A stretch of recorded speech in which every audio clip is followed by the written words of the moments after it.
Now, you probably noticed I don't feel about that war the way we were told we were supposed to feel about that war, the way we were ordered and instructed by the United States government to feel about that war. You see, I tell you, my mind doesn't work that way. I got this real moron thing I do. It's called thinking. And I'm not a very good American because I like to form my own opinions. I don't just roll over when I'm told to. Sad to say, most Americans just roll over on command. Not me. I have certain rules I live by. My first rule, I don't believe anything the government tells me. Nothing. Zero. Nope.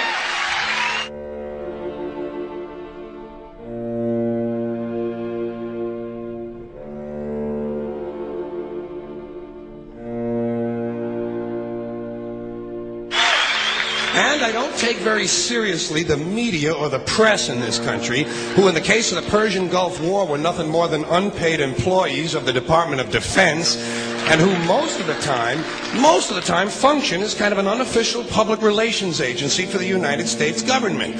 So I don't listen to them. I don't really believe in my country. And I gotta tell you folks, I don't get all choked up about yellow ribbons and American flags.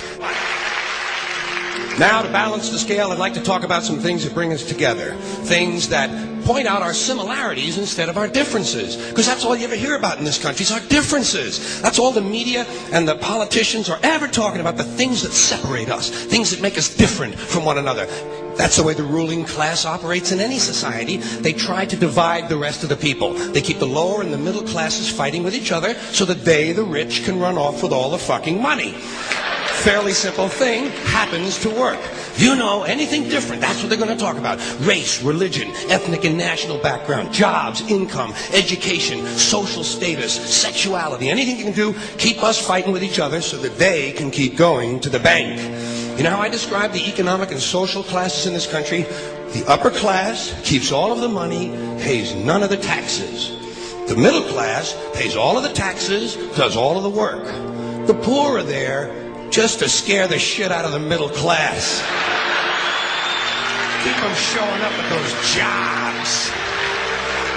Politicians know that word. They use it on you. Politicians have traditionally hidden behind three things: the flag, the Bible, and children. No child left behind. No child left behind. Oh, really? Well, it wasn't long ago you were talking about giving kids a head start. Head start, left behind? Someone's losing fucking ground here. But there's a reason. There's a reason. There's a reason for this. There's a reason education sucks, and it's the same reason that it will never, ever, ever be fixed. It's never going to get any better. Don't look for it. Be happy with what you got. Because the owners of this country don't want that. I'm talking about the real owners now. The big, the wealthy, the real owners, the big wealthy business interests that control things and make all the important decisions. Forget the politicians. They're irrelevant. The politicians are put there to give you the idea that you have freedom of choice. You don't. You have no choice. You have owners. They own you. They own everything. They own all the important land. They own and control the corporations. They've long since bought and paid for the Senate, the Congress, the state houses, the city halls. They got the judges in their back pockets, and they own all the big all the big media companies. So they control just about all of the news and information you get to hear. They got you by the balls. They spend billions of dollars every year lobbying to get what they want. Well, we know what they want. They want more for themselves and less for everybody else. But I'll tell you what they don't want. They don't want a population of citizens capable of critical thinking. They don't want well-informed, well-educated people capable of critical thinking. They're not interested in that. That doesn't help them. That's against their interest. That's right. You know something? They don't want people who are smart enough to sit around the kitchen table and figure out how badly they're getting fucked by a system that threw them overboard 30 fucking years ago. They don't want that. You know what they want? They want obedient workers. Obedient workers, people who are just smart enough to run the machines and do the paperwork, and just dumb enough to passively accept all these increasingly shittier jobs with the lower pay, the longer hours, the reduced benefits, the end of overtime, and the vanishing pension that disappears the minute you go to collect it. And now they're coming for your Social Security money. They want your fucking retirement money. They want it back so they can give it to their criminal friends on Wall Street. And you know something? They'll get it. They'll get it all from you sooner or later, because they own this fucking place. It's a big club, and you ain't in it. You and I are not in the big club.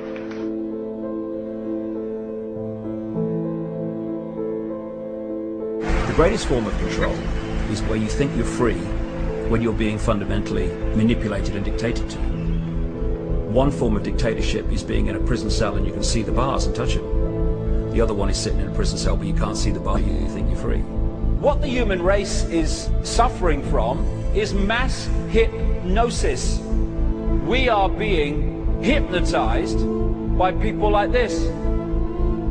Newsreaders, politicians, teachers, lecturers.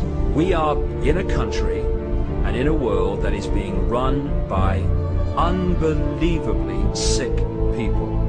The chasm between what we're told is going on and what is really going on is absolutely enormous. The greatest hypnotist on planet Earth is a oblong box in the corner of the room. It is constantly telling us what to believe is real. Historically, the control and manipulation of political opinion has been the Freemasons' main weapon in gaining control of countries and states.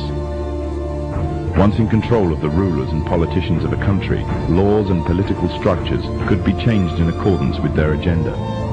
However, since restricting the body does not necessarily mean restricting the mind, the Freemason recognizes that their plan for a global government hinges completely on subduing the masses to their agenda, and thus eliminating opposition to their cause. And the greatest threat to their plan, posing more danger than any army or law, is the threat of a free-thinking mind. In order to eliminate this threat and to achieve their objective, the Masons have set about the boldest plan ever devised: the complete control of every aspect of human life, your life. And the weapons they are using against you are in your very homes, entertaining you and your children, and gradually indoctrinating you without you even realizing.